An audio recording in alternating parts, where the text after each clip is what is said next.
আসসালামু আলাইকুম। আজকে যে শেয়ারটা নিয়ে কথা বলতে চাচ্ছি সেটা হলো সিঙ্গার বাংলাদেশ লিমিটেড, ইঞ্জিনিয়ারিং সেক্টরের একটি কোম্পানি।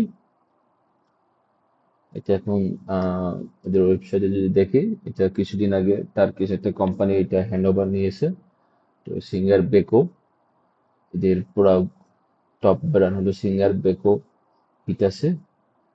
তো এই প্রোডাক্ট গুলা আমরা আমাদের চারপাশে দেখতেছি এবং আমাদের পাশে সিঙ্গারের অনেক শোরুম প্রোডাক্ট গুলো দেখতেছি। তো মার্কেটে এটার একটা মার্কেট ভ্যালু আছে এবং বাজারে, ইলেকট্রিসিটি বাজারে সে একটা অনেকখানি অংশ দখল করে রেখেছে।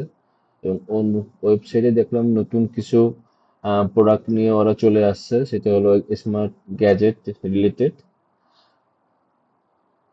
তো এখন সিঙ্গার বাংলাদেশ লিমিটেডের যদি ফান্ডামেন্টাল আমরা চেক করি, এটা ডিসেম্বর ক্লোজিং একটি কোম্পানি।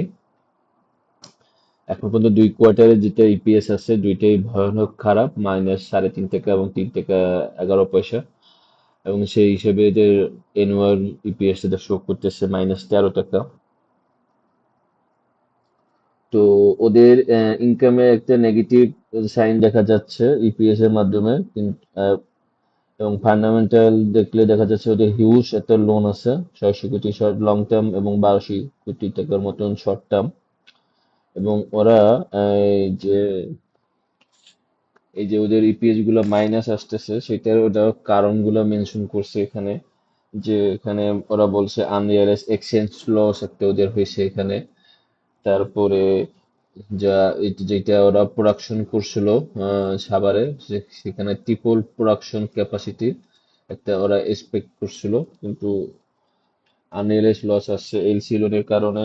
সেকেন্ড হলো ওরা ইউরোর সাথে টাকার একটা 4.2% ডেপ্রিসিয়েট হয়েছে ভ্যালু, এইটার কারণে ওরা লোনের কথা বলতেছে যে এইটার কারণে ওদের একটা হিউজ লস হয়েছে।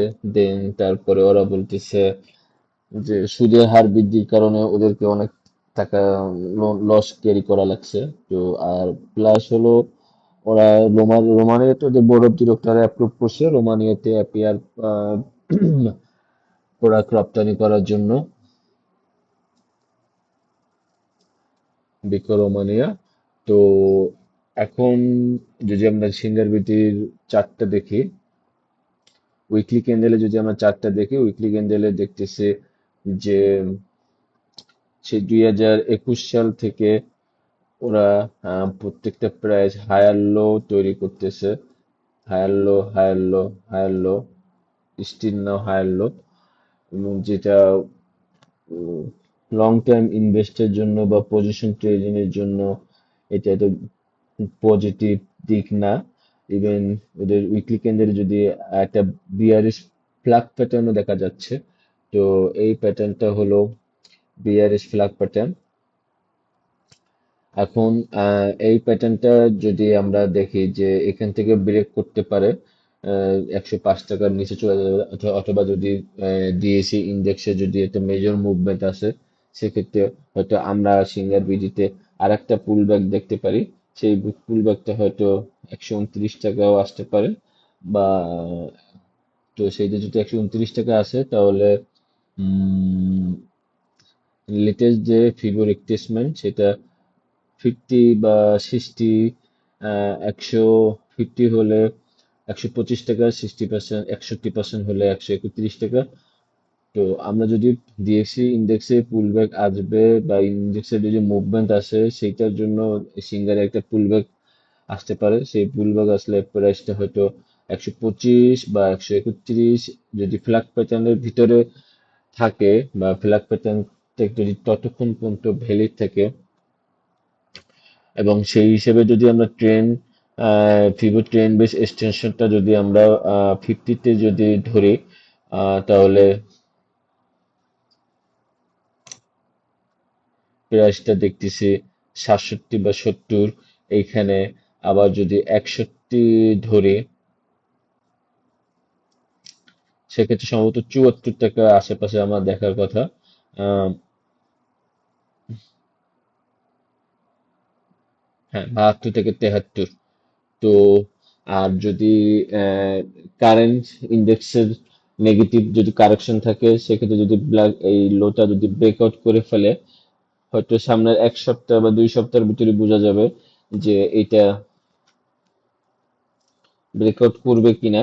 যদি ব্রেকআউট করে ফেলে তাহলে তো ব্রেকআউট করার পরে আমরা একটা আপডেট নিয়ে আসবো যে প্রাইস কতটুকু যেতে পারে। আর আনটিল ব্রেকআউট হওয়ার আগ পর্যন্ত পুল ব্যাক হবে এটা ধরে নিলেও আমরা 70 টাকা থেকে 72 টাকা পর্যন্ত একটা ফিউচার প্রাইস দেখতে পাচ্ছি। তো ইপিএস এবং ইন্টারেস্ট রেটের জন্য ওদের যে পরিমাণ হাই ইন্টারেস্ট রেটের কারণে ওদের যে পরিমাণ লস ওরা বলতেছে, সেটা যদি ওদের যদি প্রোডাকশন দিয়ে বা সেলিং ভলিউম দিয়ে যদি সেটা যদি তারা প্রোটেক্ট করতে না পারে, তাহলে তো ওদের ইপিএস এর গ্রোথটা ওরা ধরে রাখতে পারবে না। তো সিঙ্গার বিডি এই মুহূর্তে পজিশন ট্রেডিং বা লং টার্ম ইনভেস্টমেন্টের জন্য আমার কাছে খুব বেশি যুক্তিপূর্ণ মনে হচ্ছে না। তো এটা ওদের কোয়ার্টার গুলো আসুক, কোয়ার্টার গুলো আসার পরে ওর আমরা যদি দেখি এখান থেকে ডিএসি এর ভিতরে যদি ডিএসি ইন্ডেক্সের পুরো একটা মুভমেন্ট আসে, তাহলে তো এইখানে আসার পরে আমরা দেখব যে ওদের ইপিএস এর কারণে এইটা 130 বা 31 যদি ব্রেকআউট করে ফেলে, আহ, এবং অন দ্যাট মোমেন্ট ইএমআই গুলা যদি 200 ইএমআই এর উপরে যদি প্রাইসটা চলে যায়, সেক্ষেত্রে আমরা একটা লং টাইম বুলিশ মোমেন্টাম দেখতে পারবো। আর যদি ওই সময় যদি আম, ওদের ইপিএস এর গ্রোথ না আসার কারণে এবং প্রায়শই 200 ইএমআই নিচে থাকে, তখন যদি আবার যদি পড়ে যায় এবং পড়ে যাওয়ার পর যদি ফ্ল্যাগটা ব্রেকআউট করে যায়, সেক্ষেত্রেও আমরা আবার একটা লং টাইম বিয়ারিশ মুভমেন্ট দেখবো। তো সিঙ্গার বিডি এখন সবকিছুই ডিপেন্ড করতেছে ওদের ইপিএস এর ডাটাগুলোর উপর ডিপেন্ড করে, তারপর আমাদের ডিসিশন নিতে হবে। তবে এই মুহূর্তে আমি সিঙ্গার বিডি পজিটিভ কিছু দেখতে পাচ্ছি না। সবাইকে ধন্যবাদ।